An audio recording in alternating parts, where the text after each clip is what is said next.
This program is brought to you in part by the Eugenie and Joseph Jones Family Foundation, a local foundation proud to support education, the arts, and culture in the greater New Orleans area.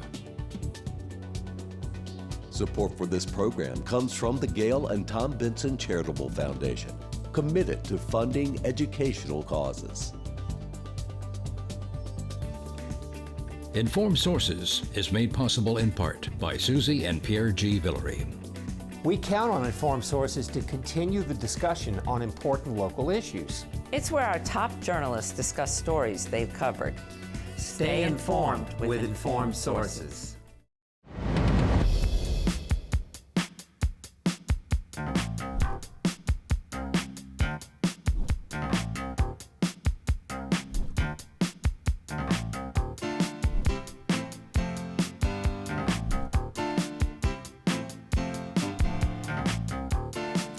Hello, I'm Marcia Cavanaugh. Thanks so much for joining us.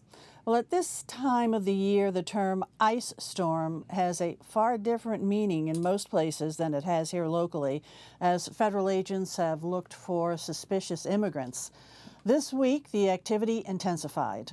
For the Archdiocese of New Orleans, the main activity may be over now that a federal judge has signed off on an historic settlement. We will look at what's next. We are now only a month away from a transition at City Hall as the January 12th Inauguration Day approaches. The calendar brings memories of past transitions. Elsewhere, shots for COVID and shingles are being urged for the season, plus there is increased urgency for respiratory inoculations. We'll examine why. And we will look at the city's financial management of road repairs. Joining us are tonight's Informed Sources. Errol, Laborde, producer of Informed Sources. Don Ostrom, Channel 12's Future Watch reporter. James Finn, staff writer, The Times-Picayune, The New Orleans Advocate. And David Hammer, chief investigative reporter, WWL Louisiana Channel 4. Let's go on over to James because the Border Patrol still in town. I mean, they've been now, what's going on 3 weeks? What has happened with them here? How many people have been apprehended? They've been here just coming up on 2 weeks now, and yesterday we got our first full official tally from the feds on how many people they say they've detained. They say they have 250 people who they've picked up in these sweeps. We saw the operation begin in New Orleans, sort of focusing on large home repair stores. A few dozen people were rounded up at Lowe's and Home Depot locations in New Orleans and then in Jefferson Parish. And in the past week, we've seen the operation kind of shift its focus to the North Shore and the Baton Rouge region. Local organizers in Baton Rouge say about 100 people in the Capital region have been picked up. So we see the focus shifting a little bit away from New Orleans and towards sort of these outlying parts of South Louisiana. Now, we are being told, the focus is on getting individuals who are in the country illegally and who have a criminal record, have committed crimes. Is that what we're seeing? Is that who they're picking up? By the Fed's own numbers, that is not the overwhelming majority of the people they're picking up. With that 250 per detainee tally they gave us yesterday, they put out a series of press releases identifying what they call the worst of the worst that they're picking up, but only 23 people that they've identified have criminal records, so less than 10% of the total number that they say they have detained in this operation. Talking to immigration attorneys, family members, employers who are really feeling the crunch right now of this operation, they say they're seeing a ton of people picked up, dozens by our count, although it's hard to say, who have work permits. So these are people who are in the country with sort of temporary authorization often as they await a ruling on an asylum application or a green card application.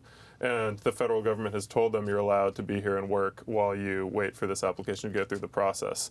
Now, of course, those temporary authorizations are kind of doled out at the government's discretion, and this administration is not utilizing that discretion. It's saying that, if you're a person with a work permit, we're picking you up. Those are the people going in for regular checks? Because we've heard about these folks going in for regular checks and actually going to immigration court and then being arrested detained at that point. Correct. While they're going through what they believe to be the process. Correct. We've seen people show up for meetings in asylum cases, green card application meetings, and they've been picked up there. But these are more people who, Border Patrol has sort of a broader approach. It's less targeted and less sort of investigative than other agencies like ICE or HSI or the FBI would use, where they we've seen this in other cities that preceded New Orleans for the Border Patrol sweeps. They will go to areas that are sort of known as sites frequented by day laborers and wage workers, and they'll ask people for their papers. And then, if people have papers, they will sometimes be held for questioning, then let go, and then others who don't, or even if you have a work permit, as we've seen, those folks are getting detained and in some cases begin being processed for being deported. So those who are being detained, where are they brought? Where do they take them? The local ICE field office recently moved to St. Rose, so St. Charles Parish facility out kind of near, not far from the airport, MSY. But we know that a lot of folks are being taken to a local jail in Hancock County, Mississippi, which has a temporary a contract with ICE to temporarily hold detainees as they're processed and before they're moved to a longer-term detention facility, of which Louisiana has a bunch, about 9. So compared to the other urban areas where, Border Patrol has been and ICE and doing these kind of sweeps, how does it compare in New Orleans in terms of the volume of people they are detaining and also in terms of the opposition to it and protests? The tenor of the whole operation and the protests here has been very different than in other cities. It's been a much smaller operation, first of all. About 250 people total over 10 days or so is many fewer than we saw detained in Charlotte and Chicago, where Border Patrol first did these operations in urban areas that drew a lot of controversy. In Charlotte, we saw almost twice that number detained in half the time. And then in Chicago, of course, they've detained thousands of people. These are cities with much larger immigrant populations per capita, but also just in terms of the raw numbers. And then we've also seen much more violent, intense protests in those cities than here. I spoke to the chief public defender in the federal court system here in New Orleans, and he said that they have not seen any defendants requiring representation in cases where they're accused of assaulting officers. We've seen none of those. Those were a huge number of cases that sort of fit that description in Chicago and Charlotte and in Washington, D.C., where the federal government also deployed a lot of law enforcement agents. It's strangely, all of this happening around the same time as the anniversary of Katrina. There are a lot of people here that really feel good about the Hispanic population who remember the recovery work that was done too. So maybe the feeling's a little bit different here too. Absolutely. There's a really a big contingent of Hispanic workers that came here after the storm to rebuild.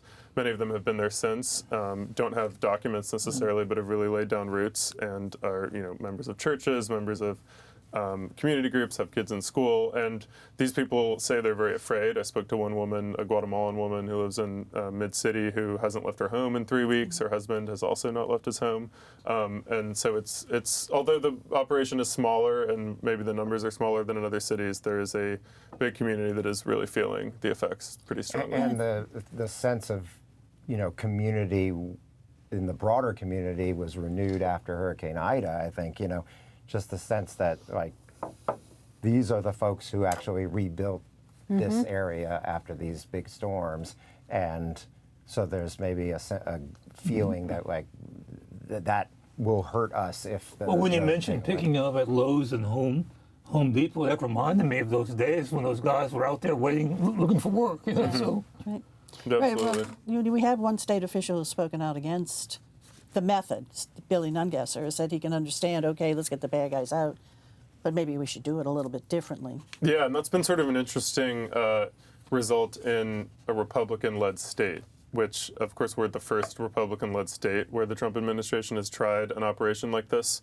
And here you have a Republican state official, and he's one of the only ones, granted, but he has business leaders who obviously, in a state controlled by Republicans have a lot of sway, calling him, and he said in an interview with our paper this week with my colleague Sophie Kasakov, Nungesser told her that he's heard from a dozen business owners who were frustrated, and many of them are Republicans themselves or have historically voted for Republicans, and you would assume support this initiative, but even they feel that it's become too heavy-handed. Also, a lieutenant governor, at least Louisiana, oversees tourism. And so this is all image-building stuff to him. This is another issue. And so basically, how long are they going to be around here doing this? We've heard a few different hypotheses about that. They haven't said. But there's been reporting that indicates they could be here up to 2 months. In other cities, they've signaled they may be here for a month and then have left quickly, like in Charlotte. All right, James. Thanks so much. Okay, David, let's go on over to you because finally the settlement is signed and it's done now with the archdiocese. Yeah, it was signed before. Now it was been confirmed by a federal judge, and it was really interesting, Marcia, because you had this strange dichotomy. Bankruptcy court is a really kind of, numbers-based, not very emotional place. They're trying to resolve debts and all this stuff, and you say $230 million with an additional $75 million to bring it to $305 million to resolve these claims against the Archdiocese of New Orleans. But it was all cast in this scenario where you had these abuse survivors giving this really emotional testimony in court, and this judge listening to them deciding whether this plan is fair to everybody after hearing this emotional testimony. It was really something unlike I'd ever experienced before covering these stories. And I've been covering these stories for 5.5, 6 years. This bankruptcy has been going on for 5.5 years. And to hear it all in one place like that with these survivors, 23 survivors taking the stand and telling their stories was really quite It sounds like it really impacted the judge visibly. It did. She cried on the bench while she was rendering her decision. And, she approved this plan, which is not just about money. It's also about the church taking accountability, putting in place processes to make sure that children are safe going forward, releasing documents and other information about the pedophile priests and deacons and staff members who, worked there over the many decades. So it was really an emotional ending to a long process and a long kind of antiseptic process over the course of this bankruptcy case. And so now, when will survivors start to see some monies coming in, and how will that be determined? Well, there's a process, which another antiseptic kind of process, they use a point system to decide how much each claim of abuse is worth. And I'm not going to go into the details, but they actually have points assigned to different types of child sexual abuse. And that's going to be done by an independent court-appointed person. And then on December 26th, the church says they're going to have the money in a settlement trust, and then in the early part of next year, they're going to start determining how much each of these survivors get. It's pretty interesting that you had 491 survivors vote on this plan. 489 of them approved it and said yes, but none of them actually know how much money they're going to get. But it's really important to consider. We've had 42 of these bankruptcy cases from dioceses across the country.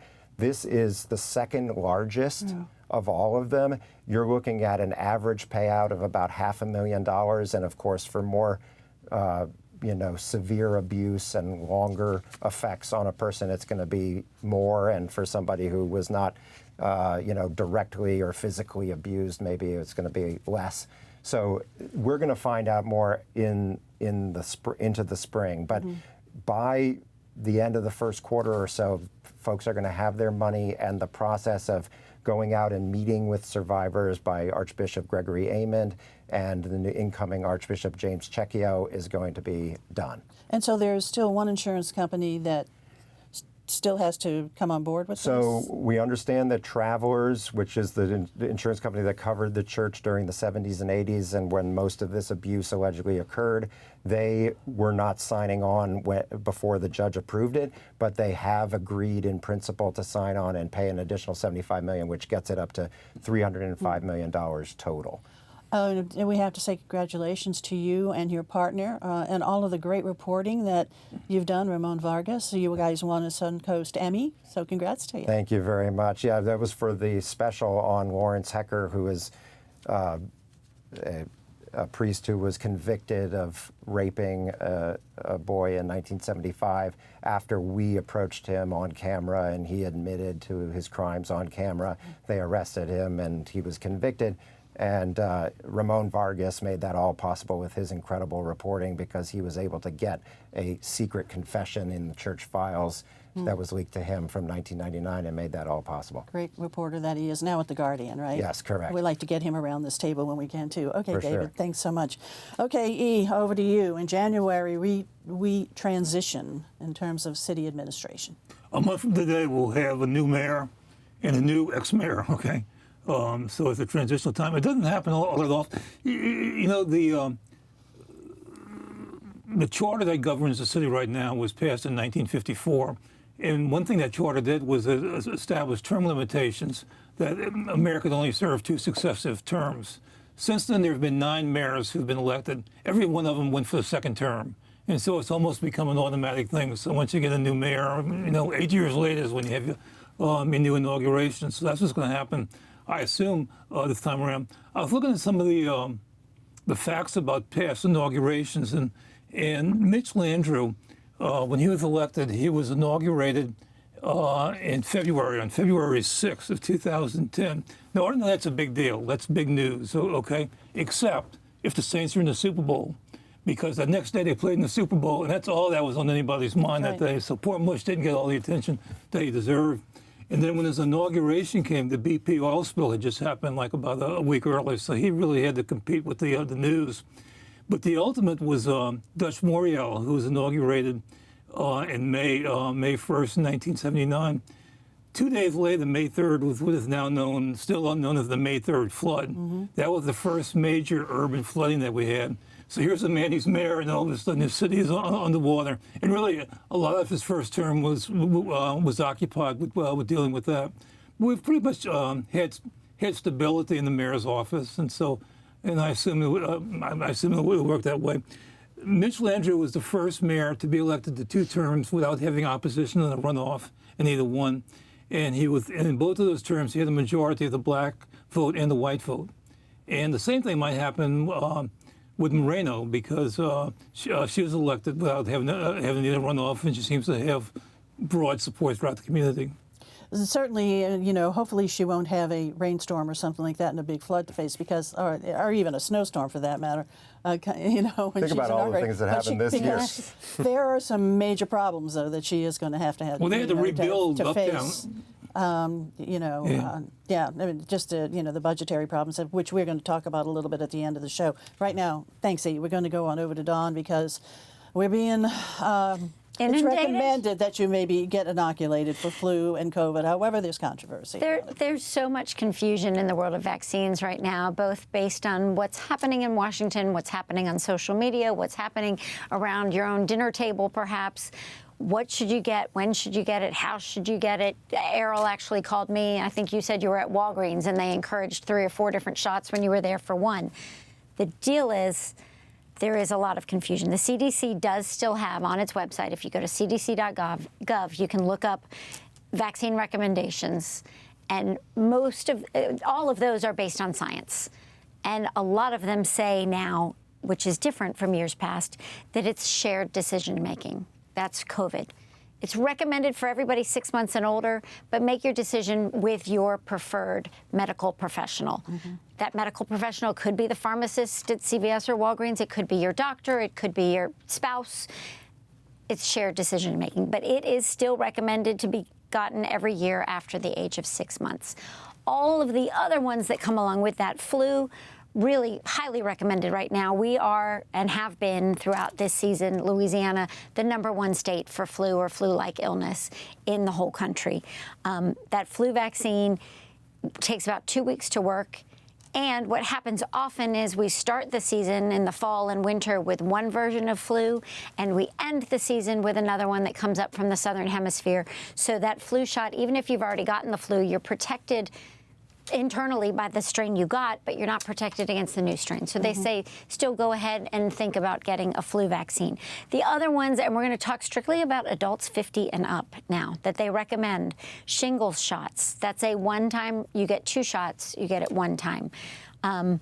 They are highly effective for people 50 and older. My own doctor, however, said you're in your 50s, but let's wait a little while longer because we don't know how long it's going to last. I haven't heard of other doctors saying things like that. So there's confusion there. The other one that is recommended for most folks is RSV. That's the respiratory syncytial virus. That's a virus that gets little kids. It also is very, very dangerous for old people. It can be very fatal. It's just one dose and is highly recommended after age 75. Okay. So we've got COVID, shingles, RSV, flu, the pneumonia vaccine, also recommended 50 and older, just one shot, one time. And round it all out with Tdap, or the tetanus, diphtheria, and pertussis shot. That comes every 10 years. Pertussis is whooping cough. Where all this confusion gets us, though, is that we now have a nation that might not have eliminated measles anymore, because there's been so much confusion over who should get what vaccine. We have a major measles outbreak in the state of South Carolina right now. We've had it in Texas. The country of Canada has just lost its elimination of measles status. It had been eliminated for decades and is now coming back because there is so much confusion. And adding more confusion to that, there is reporting now, it has not officially come out from the federal government, that there will be soon a black box label on the COVID-19 vaccine. A dangerous black, consider yourself warned if you get this vaccine. On the flip side, doctors tell me, for 2 years running, COVID was one of the leading causes of death in the country, and the only thing that turned that around was the vaccine. So, and so regarding COVID, do you still need a prescription? You do not need a prescription. You can go right to your area pharmacy. You can get COVID, you can get flu, you can get pneumonia, all of those things without a prescription. Is it okay to get 3 shots at one time? It is. The one shot that really seems to, the word I have to look at it, the one shot that is the most reactogenic, meaning it makes you feel bad when you get it, is the shingles vaccine. So that one's not generally recommended to get it with others because it might make you feel really kind of sour. Flu can make you feel a little flu-like. The rest of them, the pharmacists are using CDC recommendations. Yes, they have a job to do to sell vaccines, but they can only sell them based on CDC recommendations. All right. Very good information, Don. Thanks a lot.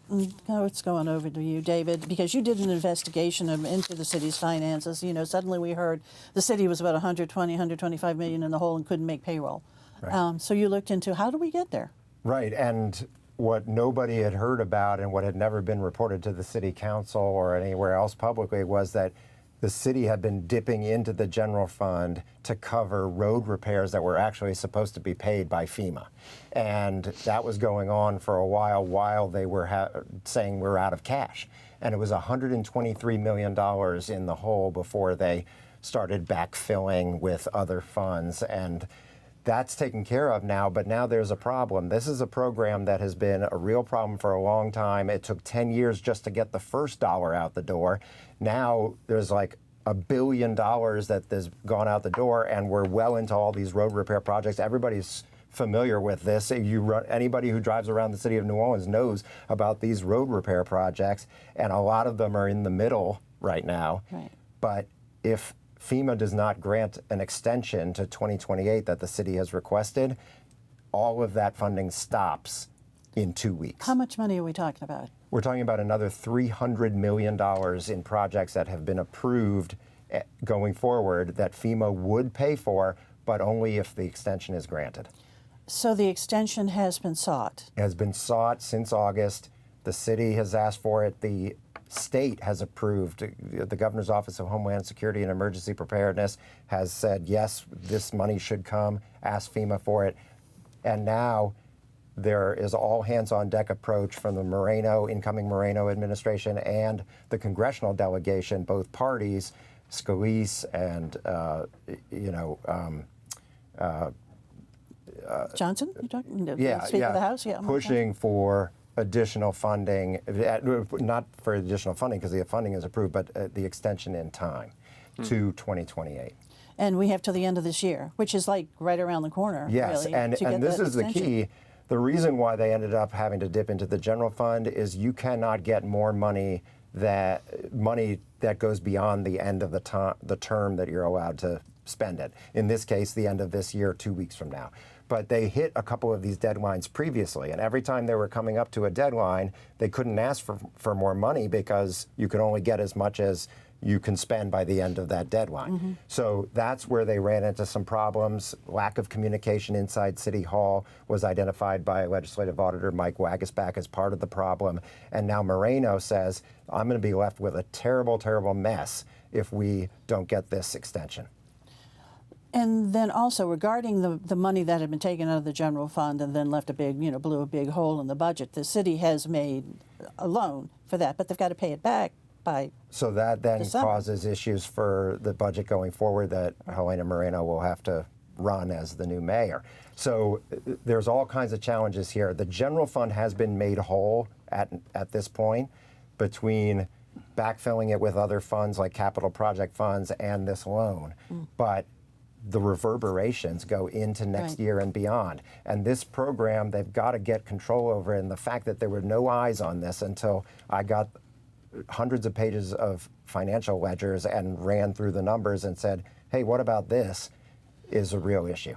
It is. It's There was sort a of letter astounding that no one sent knew. inside City Hall to the state saying we have a $96 million financial strain here, and nobody told anybody. Okay, if you want to hear more about it, go to WWL website and see David's report on WWLTV.com, YouTube. Yeah, yes. okay. Okay, guys, we've got to go around the table now. Other stories. Well, we'll talk about inaugurations. For most New Orleans inaugurations, the tradition was always for the mayor and the council members to wear white suits, white linen suits. That's because for most of the inaugurations were in May. They've changed the schedule. They've advanced it to January. So the question is now, do you wear a white linen suit in January? Or does Perlith need to come up with a wool white suit or something? There's such a That's thing what called needs to be winter answered. white. Yes, indeed. Don? One of my favorite traditions around the holidays in the city of New Orleans is caroling in Jackson Square. It is set for Sunday, December 21st. Okay, hope we have good weather for that. James, over to you. Speaking of the new administration and also the federal immigration sweeps, that has been another challenge that the mayor-elect Helena Moreno has had to face. And with the operation sort of winding down in the New Orleans area, that will certainly probably be a positive for her and her transition. One less problem to worry about, maybe, we hope. David? And you mentioned my reporting partner, Ramon Vargas, earlier, getting his first Emmy along with me. I wanted to congratulate him and Andrea Gallo from the Times-Picayune Advocate for winning the award from STAR, Sexual Trauma Awareness Group.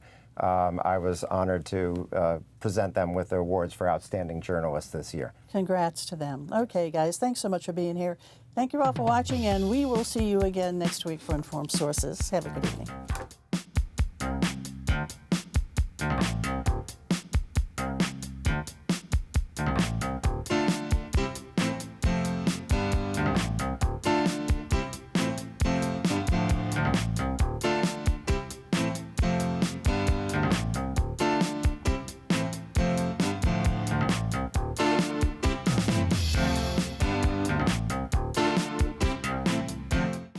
Informed Sources is made possible in part by Susie and Pierre G. Villery. We count on Informed Sources to continue the discussion on important local issues. It's where our top journalists discuss stories they've covered. Stay informed with Informed Sources. Support for this program comes from the Gail and Tom Benson Charitable Foundation, committed to funding educational causes. This program is brought to you in part by the Eugenie and Joseph Jones Family Foundation, a local foundation proud to support education, the arts, and culture in the greater New Orleans area.